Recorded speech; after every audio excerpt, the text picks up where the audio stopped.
दोस्तों, क्या आपको पता है नल और दमयंती पूर्व जन्म में कौन थे?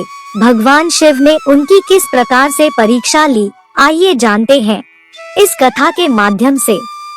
प्राचीन समय की बात है। भारतवर्ष के पश्चिम की तरफ अर्बुदाचल नामक पर्वत के पास आहुक नाम का एक भील रहता था।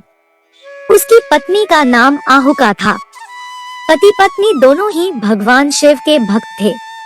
वे दोनों अपने गृहस्थ धर्म का पालन करते हुए अपनी दिनचर्या का अधिकांश समय भगवान शिव की उपासना में ही व्यतीत करते थे। ऐसा प्रतीत होता था मानो उस भील दंपति का पूरा जीवन भोले भंडारी शिव की पूजा अर्चना के लिए पूर्णतया समर्पित था। एक दिन की बात है, संध्या के समय जब भगवान भास्कर अस्ताचल की ओर बढ़ रहे थे, उस समय भगवान शंकर भील की शिव भक्ति की परीक्षा के लिए एक यति स्वरूप सन्यासी का वेश धारण कर उसकी कुटिया पर पहुँचे। संयोग से उस समय केवल आहुका ही वहाँ थी। उसने सन्यासी को प्रणाम करके उनका स्वागत किया।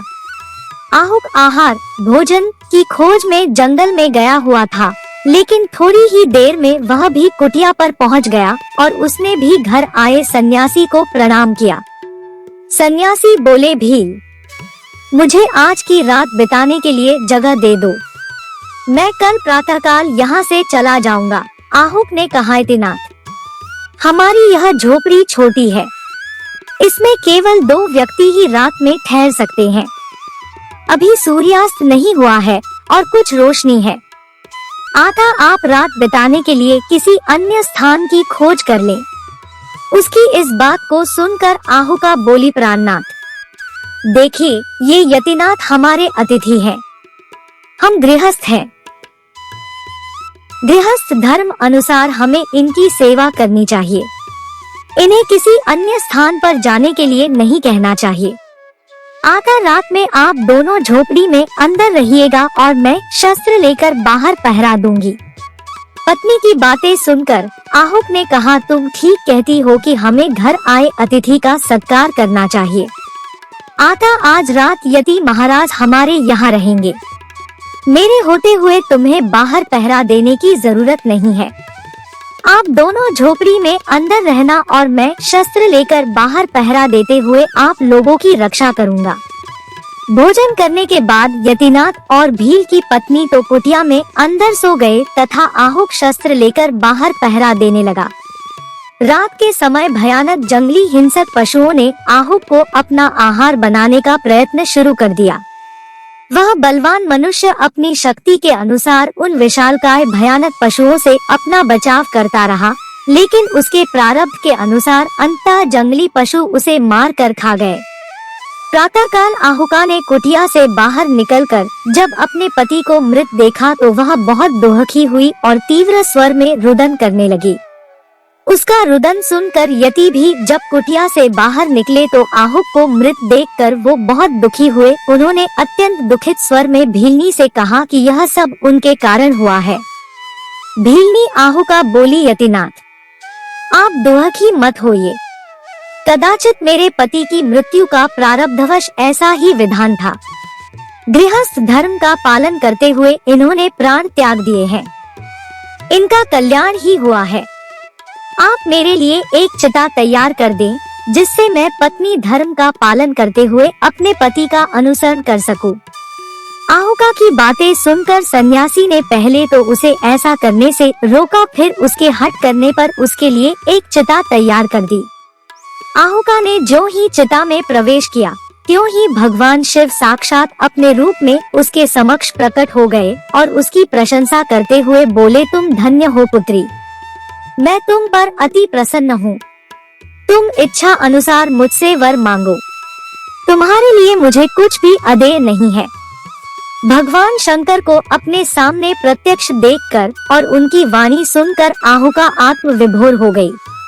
उसके थरथराते अधरों से वचन नहीं निकल सके। उसकी उस स्थिति को देखकर देवाधिदेव महादेव अति प्रसन्न होकर बोले, मेरा जो यह यति रूप है, यह भविष्य में हंस रूप में प्रकट होगा। मेरे कारण तुम पति पत्नी का बिछो हुआ है। मेरा हंस स्वरूप तुम दोनों का मिलन कराएगा। तुम्हारा पति निषद देश में राजा वीरसेन का पुत्र नल होगा और तुम विदर्भ नगर में भीमराज की पुत्री दमयंती होगी। मैं हंस अवतार लेकर तुम दोनों का विवाह कराऊंगा।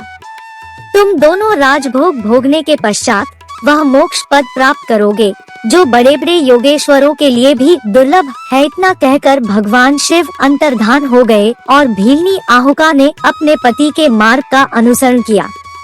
कालांतर में आहुक नामक भील निषद देश के राजा वीरसेन का पुत्र नल हुआ और निषद देश का राजा बना। उस समय नल के समान सुंदर और गुणवान व्यक्ति पृथ्वी पर नहीं था। आहुका भीलनी विदर्भ के राजा भीम की पुत्री दमयंती हुई। उस समय दमयंती के समान पृथ्वी पर सुंदरी और गुणवती स्त्री नहीं थी। दोनों के रूप और गुणों की चर्चा सर्वत्र होती थी। नल और दमयंती के पूर्व जन्म के अतिथि सत्कार जनित पुण्य एवं शिव आराधना से प्रसन्न होकर यतिनाथ भगवान शिव अपने वचनों को सत्य प्रमाणित करने के लिए हंस रूप में प्रकट हुए। हंस अवतारधारी भगवान शिव मानव वाणी में कुशलता से बातें करने एवं संदेश पहुंचाने में निपुण थे। भगवान शंकर ने हंस रूप में दमयंती को नल के और नल को दमयंती के रूप और गुणों को बताकर उन्हें विवाह के लिए स्वयंवर आयोजित करने को कहा। स्वयंवर में दमयंती ने नल के गले में वरमाला पहना दी और दोनों का विवाह हो गया। भगवान शिव ही यतिनाथ के वेश में आहुक और आहुका की परीक्षा लेने गए थे। उनके कारण ही उनका बिछोह हुआ था और उन्होंने ही उन्हें फिर मिला दिया। भोले भंडारी महादेव शीघ्र ही प्रसन्न होकर अपने भक्तों को वर देने के लिए प्रसिद्ध हैं। शिव की सर्वत्र पूजा उपासना होती है। सर्वत्र शिवालय प्रतिष्ठित है जहाँ हर हर महादेव की ध्वनि गूंजती है। कल्याणकारी भगवान शिव सबका भला ही करते हैं। दोस्तों कमेंट करके बताएं कि आपको हमारी यह प्रस्तुति कैसी लगी। पसंद आई तो इसे लाइक और शेयर करें तथा चैनल को सब्सक्राइब करके मेरा मनोबल बढ़ाएं। मिलते हैं जल्दी ही एक और नई कहानी के साथ। तब तक स्वस्थ और खुश रहें। नमस्कार दोस्तों।